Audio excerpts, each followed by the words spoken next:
نحمده ونصلي على رسوله الكريم اما بعد. ملګری تپوس کړی دی چې دا ګیره سره کول څنګه دي او دې له رنګ ور کول غیر د تور رنګ نه. نو مسله دا ده چې ګیره سره کول هغې له رنګ ور کول دا جایز دي. په دې باب کې ډېر احادیث دي، انشاءالله الرحمن تاسو ته به اوس ذکر شي. خو ګیره تورول په تک تور رنګ سره دا ندی پکار، دا منهی عنه دی. لہذا تورولې ندی پکار او سره کول یا زیړ رنگ ور کول دغه چې کومه دی صحیح دی او دغه جایز دی. او دې باب کې د حنفي فقه نه هم زموږ سره حواله شته دی چې د فقه حنفي په موافقت باندې هم ګیره سره کول جایز دی او احادیث مبارکو کې چې هم وارد دي هغې نه اثبات ثابتېږي. او بعضی خلک چې هغه د حدیث مبارکو نه ناخبره دي او دغه رنګ د فقه حنفي نه ناخبره دي، نو هغه ګیرې سره کول بد ګڼي او هغې وایي چې نه ګیره دې سپینه پرېښودی شي او دا دې وشي هغسې وشي. هغه د جهل په بنیاد باندې خبرې کوي. دا به تې اورېدلي، لیکن دا خبرې خلک کوي چې یاره د سیفیان ګیرې سرې کوي که نه داسې وایي. نو د دې غریبانانو هر اعتراض خو به دغه صیفي حضراتو باندې او هغه اعتراض د صیفي حضراتو باندې په بنیاد د څه شي چې هغې عاملین بسنت دي. هغې عاملین بسنت دي، عمل کوي په سنتو باندې. دوی په ضد وینا د تعصب کې راشي اعتراض کوي. لکه اعتراض ولې کې د الله باندې اعتراض علمي وکړه، صحیح خبره ده، جواب یې وکړه یاره جی پلاني حدیث کې راغلي، پلاني آیت کې راغلي، پلاني کتاب کې راغلي چې ګیره سره کول ناروا دي، حرام دي. بالکل صحیح ده، ته صحیح وي که خطا وي. خو یاره وچ به یې زده او عینات کې راتلل، دا خبره صحیح نه ده. زما لاس کې ترمذي شریف ته، د ترمذي شریف جلد اول دی، مکتبه چې کومه ده قدیمی کتابخانه ده او صفحه د هغې 305 ده او باب دی باب ما جاء فی الخضاب. باب دی په بیان د څه کې د ګیري سره کول او رنګ کول. اوږد حدیث پاک نقل کړی دی عن ابي هريره رضی الله تعالی عنه قال قال رسول الله صلی الله علیه وسلم، نبی علیہ الصلوۃ والسلام ورک فرمای غیروا الشیبه، د بوډاواله نه دی د سپینواله ګیره کې چې د کم راغلی دی دا څه شی که دا بدل کوي. غیرو د جمع صیغه د بدل کوي دا بوډاواله. خو ولا تشبهوا باليهود، د يهوديانو سره څه مه کوئ، څه مه کوئ، تشبیه مه کوئ. نو د يهوديانو سره تشبیه په څه کې لازمېږي چې ته ګیره له رنګ ورنه کوي. لکه په دې باره کې زه نور احادیث مبارکه به پیش کړم تاسو ته چې پای کې داسې راغلي دي چې یهودیانو به ګیرو له رنګ نه ورکاوه. نو موږ شریعت مطهره موږ د هغې د مشابهت نه څه شی کړلو، منع کړلو. نو دا خو احادیث مبارکه صریح وري. او که ته دا حدیث پاک چې کومه دی یاره سندن به صحیح نه وي، نو امام ترمذي رحمت الله علیه وروسته وایي وحدیث ابي هريره حدیث حسن صحیح. امام د ابو هريره ورک حدیث چې کوم دی دا حدیث صحیح دی، حسن دی. خبره پوه شوي. او په دې باب کې دی وایي چې نور احادیث مبارکه هم وارد دي. بل حدیث راوړی دی وعن ابي ذر عن النبي صلی الله علیه وسلم، حضرت ابو ذر مبارک نے روایت ته نبی صلی الله علیه وسلم روایت کړي قال ان احسن ما غير به الشيب، بهشکه بهترین هغه څه چې تاسو په هغې باندې سپینوالی بدلوئ د دې ګیري او رنګ وله ورکوئ، هغه بهترین څه شی دی؟ الحناء والکتم، هغه نکریزه ده او کتم یو بوټی د لاندې د حاشیه کې د هغې تفصیل کړی دی چې دا توروالی راولي. نو دا دواړه چې سره ګډ شي نکریزه او دغه بوټي دا توروالی رنګ، خو چې توروالی پې غالب نه وي نو دا ورید سور پیدا کوي. دا ګیره بیا څه ښکارېږي؟ ورید ته سره په خبره پوه شوي. نو مبارک وفرمایل چې رنګ وله ورکوي ګیرې ده نو بهترین رنګ یې کوم یو دی چې نکریزه او دا کتم بوټی دا تور رنګ چې کوم دا برابر کې سره د یو بل سره خلط ولکړي، خو توروالی به غالبه نه وي، سوروالی به غالب وي. خبره باندې پوه شوي. دا ډیر بهترین دی.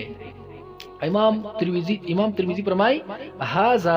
حدیث حسن صحیح، دا حدیث هم صحیح دی. په دغه حدیث باندې او په دغه باب باندې انور شاه کشمیری لاندې فعرف الشذی کې وایي چې خضاب په لغت کې څه ته ویل کېږي؟ اللون، رنګ کول د ګیرې ته وایي رنګ. ولا يجب ان يكون سوادا، او دا ګوري واجب نه دی چې دا د تور رنګ. فی الحدیث النهي الشدید عن الخضاب الاسود، ځکه په حدیث پاک کې نهي راغلی دا هغه تک تور رنګ کولونه الذي لا يميز به بين الشيخ والشاب، چې په مابین د بوډا او د ځوان کې څه راځي کې فرق نه ښکاره کېږي. د بوډا دی او که دا څه دی ځوان دی. نو داسې تک تورول ګیره چې کوم دی که نه بالکل تکه توره کول دا څه شی دي؟ دا ناروا دي. ښه واما اختلاط الحناء والکتم فجائز هر چې ګډوډول د نکریزي دی دغه تور رنگ چې کم کتم بوټي دی دا جایز دی دا څه شي دی وزعم الناس ان الكتم الوسمه بعض خلکو دا ګمان کړی چې دا کتم څه ته ویل کیږي دا وسمی ته وي المتخذه من النيل دا رنول کیږي او غستل کیږي د نیل نه وهكذا قال المحشي هو ده قصد المحشي ویلي هو الحق ان الكتم تجلب من اليمن دا کتم چې کوم دی دا راوړل کیږي د یمن نه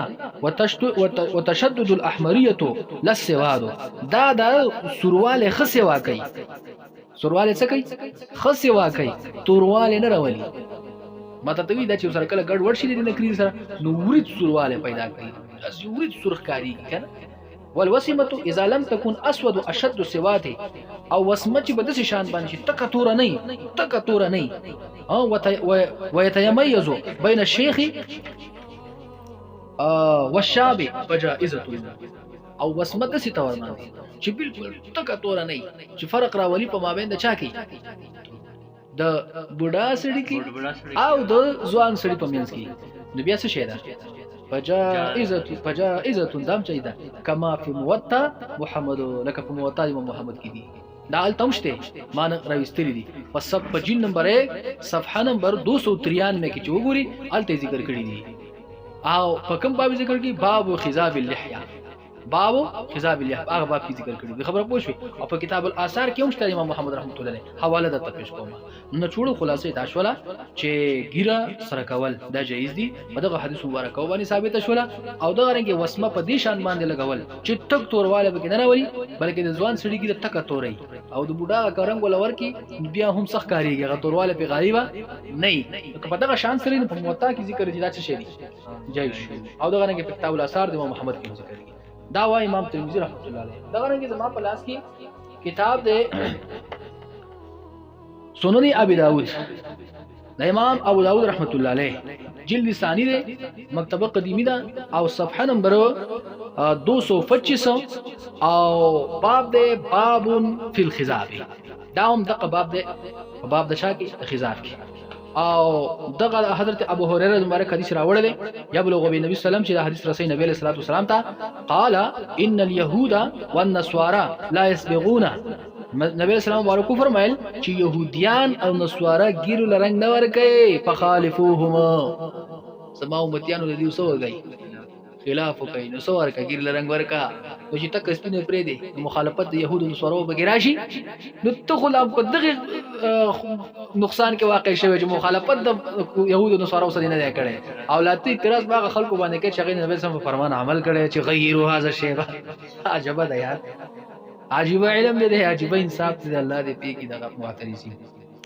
خاجي دغه رنګ بل روایت راوړل نه دا حضرت جابر بن عبد الله رضی الله تعالی عنہ پر روایت باندې دی فرمای قال اوتي بابي قحافه يوم فتح مکه دا حضرت ابو بکر صدیق رضی الله تعالی عنہ مبارک فلار د فتح مکه په ورځ باندې نبی صلی الله علیه وسلم ورته پیش شو وراسه ولحيته كالسغامه بياضا او سر او ګری دا بالکل تک سپینو ګیرا او سره څو فقال رسول الله صلی الله علیه وسلم نبی صلی الله علیه وسلم ورکو فرمایل غیروا هذا الشیء دا ګیرا او دا سر د څه کا دا بدل کړي رنگ ورکا خوشتنی بسوادا د تور رنگ ځان ساته د تک تور رنگ ځان سکا وساته دا دویم حدیث شو بل حدیث دا حضرت ابو ذر المبارک حدیث ته کوم چې ترمذی نقل کړو دی وای ان احسن ما غیر به هذا الشیء ان احسن ما غیر به هذا الشیء الحناء والكتم بهترین په هغه څه کې چې تاسو په خپل بډاواله بدلوي او رنگ یې ورکوي هغه حنا او کتم دي او خبره پوه شو په نشوري به پکې نور حدیث مبارک هم ذکر کړی دي چې د حضرت انس رضی الله تعالی عنہ مبارک ته پوښتنه وکړه شو چې نبی صلی الله علیه وسلم مبارک ګیری لرنګ ورکړی کنه ورکړی که څوک دای اعتراض باندې کی نو فذكر انه لم يخذبه د ذکر کړ چې نبی صلی الله علیه وسلم مبارک څه نه کړی خضاب نه کړی شورا حضرات چوکته شي نور حدیث مبارک چوکته شي ځکه د نبی صلی الله علیه وسلم مبارک په ګیره کې سپینډ کې پشمار باندې پشمار باندې چې وشمارل شي یا 14 یا 15 داسې ډکیو دا مبارک ګیره خو تور او کنه تور ګیره څوک هغه رنگ ور کوي او بدلای تور ګیره له څوک رنگ نه ور کوي کنه تور په خبره باندې پوه نه شول لہذا د نبی له صلوات و سلام مبارک ګیره تور او رنگ ته ضرورت نه هغه سړی کی چې کومو باز روایتو کې ګرازي چې هغه سرو ښا چې کوم دغه کې بن کړی شي دغه څه شوی توي هغه هم یو باز روایت فرمای چې کتابونو کې زمانه نظر نه تیروتی دي چې هغه هم صح کاریدل سره ښکاري او بعضی وختان د نبی رسول الله د سر مبارک چې چا سره تبرکان پاتې شي او چا بدن سره بند کړي چا چې توخول چاته نو غي به چې د وخت به سره ښکاري دل خدای جواب هم دال چې نبی رسول مبارک بعضی علما فرمایي چې د سر وخت نه دي سپین شوی لہذا غم سره خدا سره ولي ښکاري دل دا ځکه ښکاري دل چې د خولي ډیر زیات دي خولي والی وجه مبارک غیرته سره ښکاري دل په خبره باندې پوه شو چې چا وختان چې بهتري هغه د سوروالي طرف ته مایلې نو د نبی له صلوات والسلام مبارک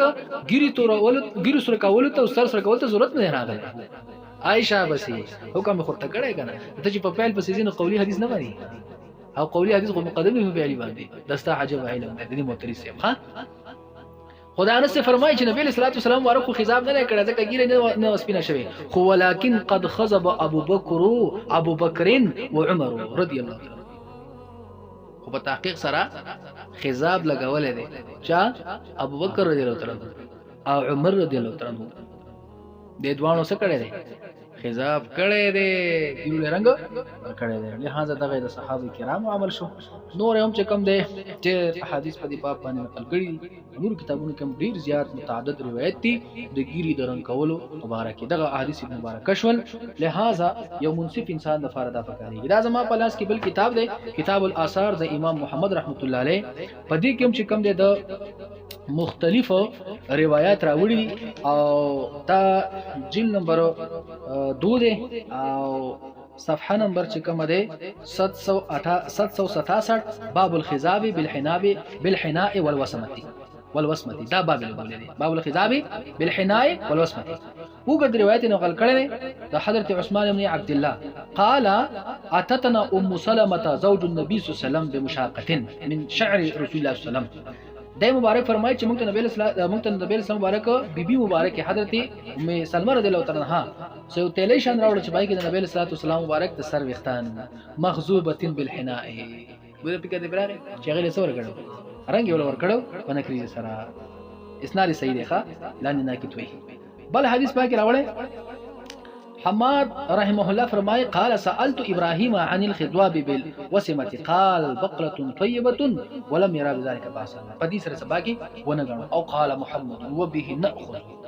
او زمون کوم دقه کم صحیح مسلک دی خو وهو قول ابي حنيفه رحمه الله عليه دقه قول امام رحمه الله عليه چې ګیره او وسمي سره هم چې کوم دی بدلول رنگ ورکول ولا څه مسله نه کوي خو ملت ویل د ترمذی د شرح په حواله باندې چنورشاه کشمیری و چې تکه دوره باندې غره تکه دوره به نه تکه دوره به د انصار نه راغلی ده ها او بیا دغه روایت هم راوړی د ابو ذر مبارک چې قال احسن ما غيرتم به الشعر الحناء والكتم بهترین هغه چې تاسو په وختان بدلوي او رنگ ولا ورکوي د ګیره د سر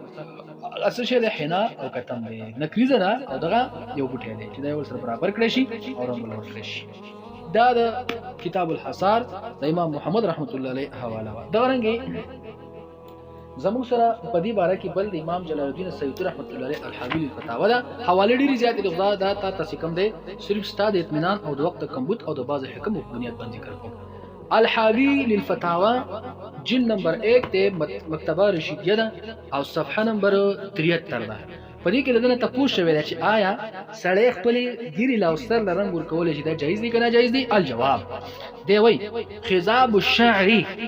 من الرأس واللحية بالحناء جائز للرجل بل سنة د ګیری او سر لا رنگ ورکول د سړو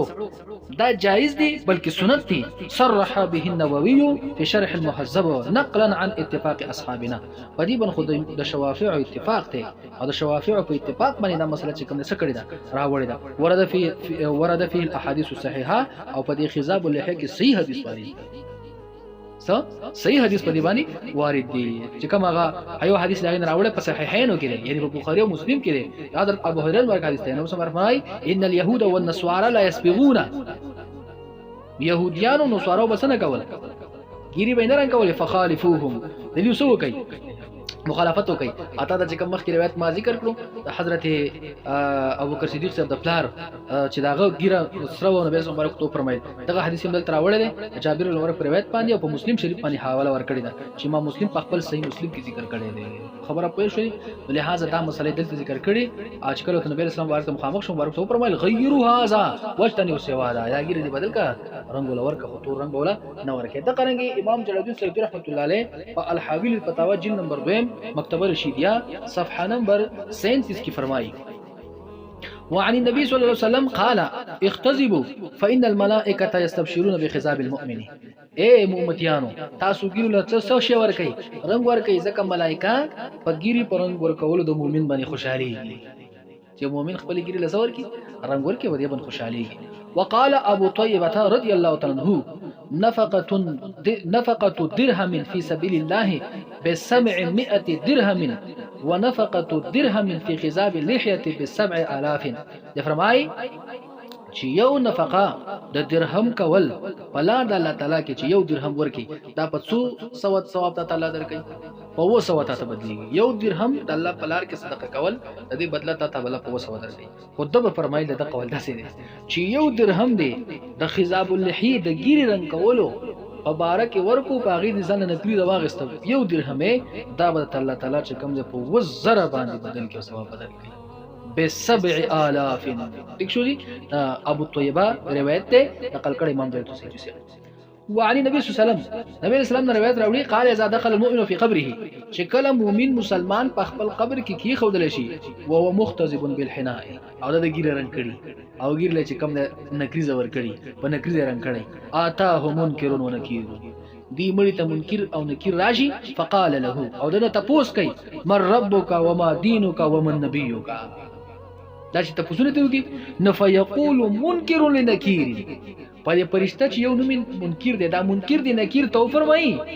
ارفق بالمؤمن دی مؤمن سره لګو گزاره وکا د سره لګ نرمي وکا والی نرمي وکا اما ترى نور الايمان نور الايمان تلا نور د ایمان د مخ کې نه خبره پوه شو دي ګوره دا څومره لوی فضیلت دی وقال انس او انس بن مالک رضی الله عنه دخل رجل على النبي صلى الله عليه وسلم یو سړی راغی نبی اسلام مبارک وهو ابيض الراس او سری چې کوم د څه شو تک سپین ولحيته او ګیرم څه شو تک سپین فقال نبی اسلام مبارک فرمایي الست مسلما ته مسلمان نه خبره پوه شي ګوره دا ګیره تورول دا ګیره رنگول او تک سپینه پر خودل دا تک سپینه پر خودل او تک سپین سره پر خودل دا د يهودو نو سوره نه خوا کنه او د مسلمان نه خڅ شي ګیره هغه رنگ ورکول هغه سور کول هغه زیړول او تور رنگ نزان ساتل دا نه خوا نو نبی سم تاسو کې تعجبا ته مسلمان نه قال بلا اذا الله رسول الله ولي مسلمان قال نبی سم فرمای فختزم چې مسلمان خدای ګیره دی رنگ کنه الله باندې بہرحال نور روایت په کوم ډیر راوړي دي او مختصر دا مسله می ذکر کړل او په حواله دي زیاتې دي ټول خلاصې دار وته چې ګيري رنگول د امام سیوطی رحمت الله علیه په توګه تاسو اورئ چې سنت دي موږ تاسو ته پیغمبر موږ غل په شریعت متطهره کې نو کم از کم درجه د جواز کوي خامخاشته چې دا خلک جایز نه غني دوی لپاره وسدلې دي او جواب کوي وما علی الا البلاغ واخر دعوانا الحمد لله